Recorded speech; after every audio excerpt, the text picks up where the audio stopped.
Let us start with today's session on Periplanet Americana. So, if you take the scientific name Periplanet Americana, it is commonly called a cockroach.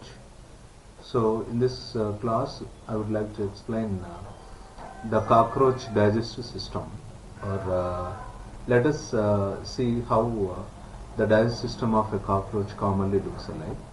Now here, if you take the digestive system of a cockroach, it consisted of various parts like alimentary canal and associated glands. Associated glands nothing but the digestive glands of the cockroach.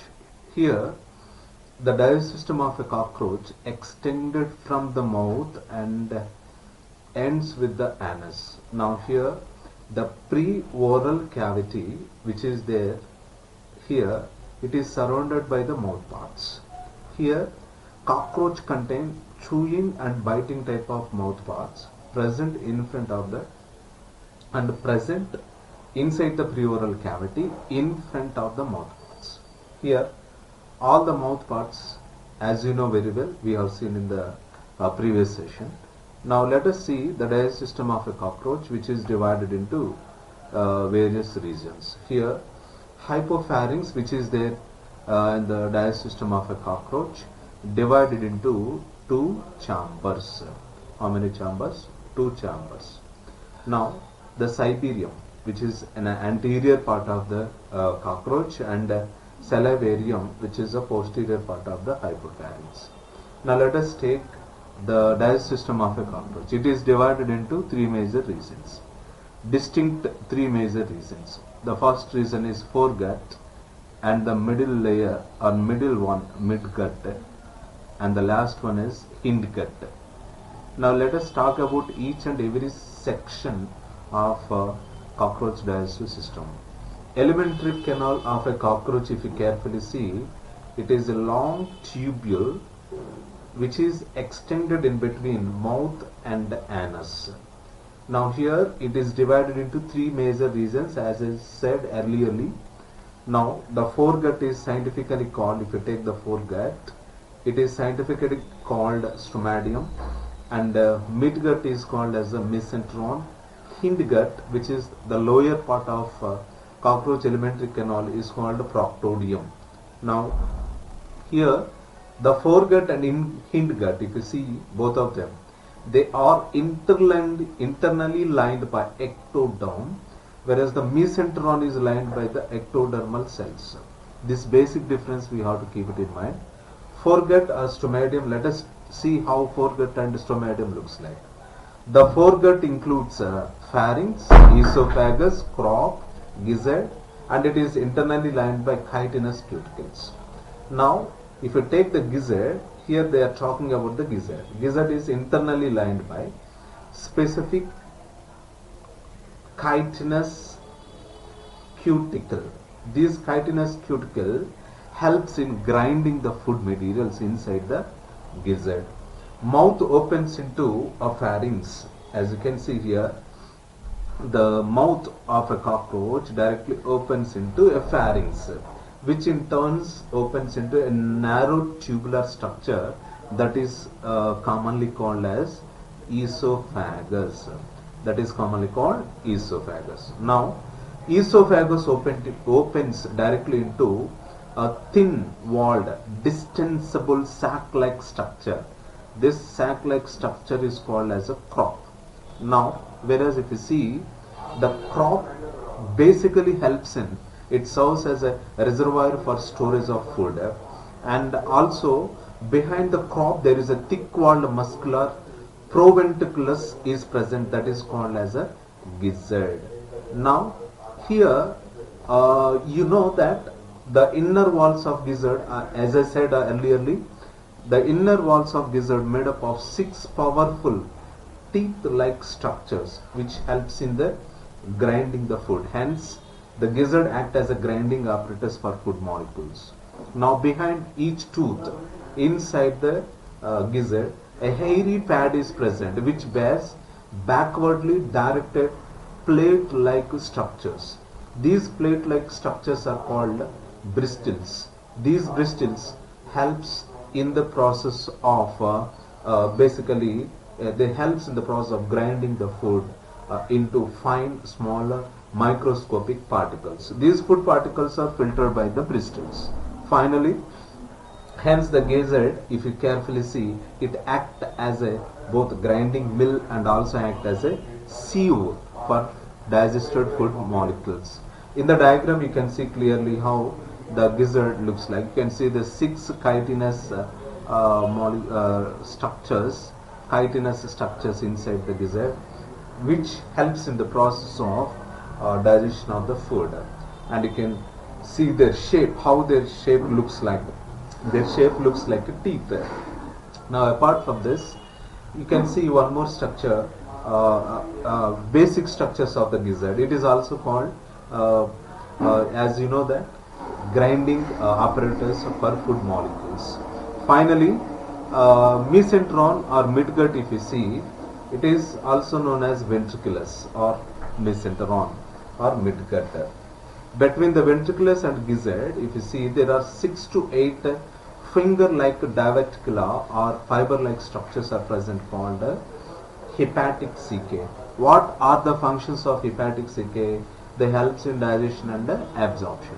Apart from that, if you see ventriculus, a ventriculus is a structure which is divided into anterior secretory part and posterior absorptive part. The anterior part of the ventriculus helps in secretion, whereas posterior part helps in absorption. They secrete necessary enzymes that are required for the digestion of the food materials. Now, digested food entering into the blood by a membranous structure, a porous membranous structure. This porous membranous structure is called basically peritrophic membrane. This peritrophic membrane helps to allow the food molecules, digested food molecules, directly into the bloodstream. Through the bloodstream, these digested food molecules entering into the cells for further digestion. Here, peritrophic membrane, whatever it is there, it protects the wall of the ventriculus from hard food materials. The hard food materials, whatever there, they will not directly attach us to the membrane. Why? Because here the membrane protects, the peritrophic membrane protects the wall of the ventriculus. So the wall of the ventriculus gets protected by this peritrophic membrane from especially acidic and hard food materials. The opening of the ventriculus, here ventriculus opens into the continuous part of the alimentary canal called hindgut. So here in between the ventriculus and hindgut, a sphincter muscles are present. These sphincter muscles prevent the backward movement of the food materials. Apart from this, hindgut is a long coiled tubule. If you take the hindgut is a long coiled tubule consisted of 3 regions. These 3 regions, which includes ileum, colon, rectum. These 3 regions are commonly present in the hindgut. Now, what do you mean by these 3 structures? Let us see. They are internally lined by chitinous cuticle, basically hindgut. 6 bundles of yellow fiber-like tubules are present. These are called Malpighian tubules. These Malpighian tubules are opening into ileum. Now, what are the functions of Malpighian tubule? They have excretory function. They plays an important role in excretion. Ileum collects uric acid, basically uric acid. It collects uric acids from the Malpighian tubules, as well as it collects undigested food materials from the mesenteron or midgut. Now let us see ileum. Ileum opens into a long coiled tubule. Just it opens into long coiled tubules called colon. Colon leads to short rectum. Now rectum, which opens out through finally a last part of the digestive system called anus. Now this is the structural framework of alimentary canal of salivary, alimentary canal of the cockroach digestive system. Rectum base on its inner side, 6 longitudinal folds are present here.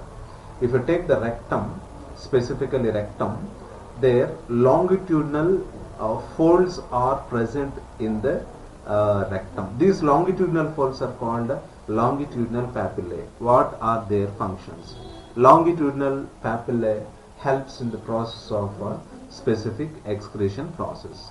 So this is for end of the session for excretory and the combined digestive alimentary canal of the cockroach especially.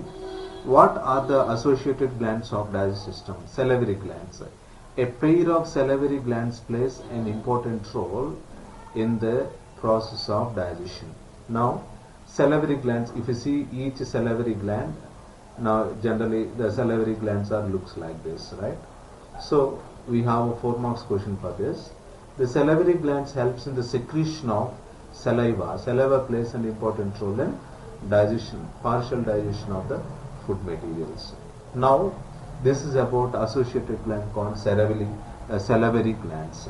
Remaining part of cockroach anatomy and physiology we will see in the next class.